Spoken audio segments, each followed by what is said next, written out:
Get this week's scoop. Purdy CEO Karen Flavel sends her most trusted advisor behind the scenes. I'd like you to go undercover. Will you do that for me? Yes. Kriston Dean will do something unprecedented. She's kicking off her heels and slopping on a hairnet so she can work in disguise. Are you Devin? Yeah. She'll be confronted with a bitter truth about her company. No, it doesn't work. Oh, I think we have a problem here. She doesn't have what it takes to be a Purdy's employee. And I'm sure images of Lucille Ball are going through everybody's head, but Kriston Dean, she did indeed don the disguise.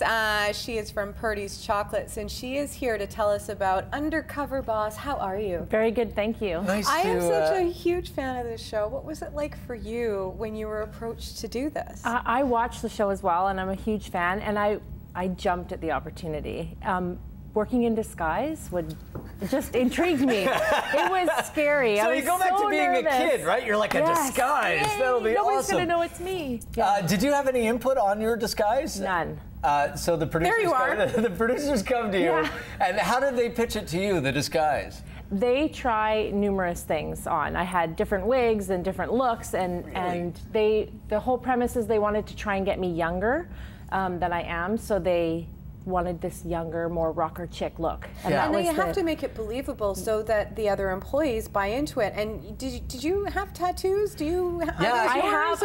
Well, we saw the JPEG, and I saw the tattoo on the JPEG, and I'm trying not to look to see whether you actually have that tattoo. But I do have tattoos, but not those tattoos. So they really give you a disguise. Yeah, and I had tattoos on my arms and tattoos on my chest, and I had to put them on every day. So every night I had to take them off and then reapply them. And I did have one go on crooked the one day. And so I was walking trying to hide my arm because it was crooked. So, yeah. So funny. Let's talk about the premise of Undercover Boss. I'm sure people have seen it, but tell us how it works. So executives from companies go undercover to hit the front lines to find out what's really going on in their businesses.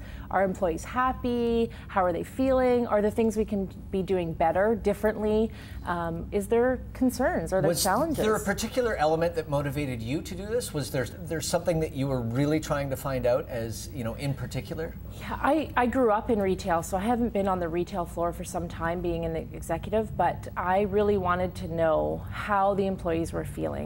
And we've been putting out a lot of new programs. We're in an evolutionary stage of Purdy's. We're 105 years old and we're doing a lot of changes. Well, in a huge growth stage too, across Canada. Exactly. And with that comes risk that people aren't happy, and happy people make unhappy customers. And so that was really the core of why I wanted to go on. Well, it's interesting because, as you guys are growing with storefronts and stuff like that, that is your first line with a customer. That's how a customer associates themselves, obviously with delicious product, but also with staff. And whether they'll come back. Exactly. So everything we do out there, that interaction with the customer, we really need to make sure we're doing it slowly and right for the customer. Okay, you've never worked in the chocolate factory itself, I would imagine. No. I mean, you've been with the company for 5 years, but how intimidating was that part, to be on the front lines and having to do that job every day and try and do it well at the same time as, you're participating in this undercover operation? It was really, actually, I didn't think it was going to be that intimidating until I got to the first employee and she said,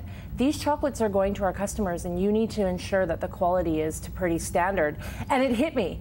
Like, I actually had to make... We make that standard. I have to these make are actually going to go to a customer. So that really put the weight on my shoulders that every day, everybody in our factory makes these chocolates that you love, right? Yeah. And makes our favorites, and our quality has to be perfect. Because the amazing thing is when you look at the volume and you try and match that to the quality, there's a real challenge in there, and there's also a real opportunity to do it better than anybody else. It's true, and we could easily automate a lot of our processes and make them faster, but the way a lot of our chocolates are made is still by hand and using processes back to the 1930s. You brought some for us today that are a perfect example of this. Strangely, a couple are missing, and Kriston was she was not responsible for that. But this is a perfect example of what you talk about. Like, when these go out to your stores, they go out in volume. There's a lot of them, yet they have to look like this. It's like art in a box. Yes, it is.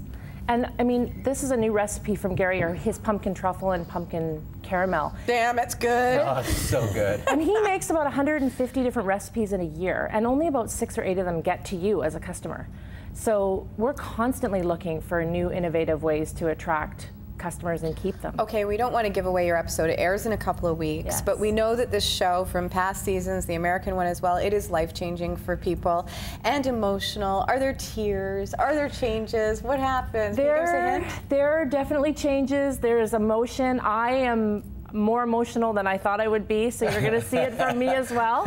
And yeah, it's definitely a tearjerker. It's an emotional roller coaster. Well, and empathy is such an important part of any job. And, you know what and I I think really the only way you learned develop that is to make those connections with people. Was that everyone, well, you know this, everyone has a story. Yeah. Everybody has a story. There's always something going on in somebody's life that you don't know about or, you know, they're connected to, and you really realize that everyone has a story and there's something. Does it change the way that your outlook is every day when you walk into work?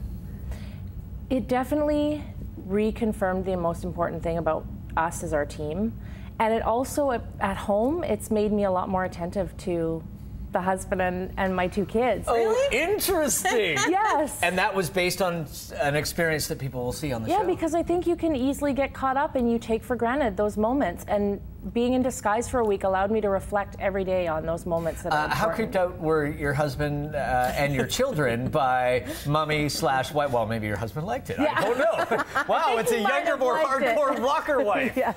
That's awesome. But did your kids freak out when they saw it? Yes. They did. My son, Memphis, said, I don't even know who that is.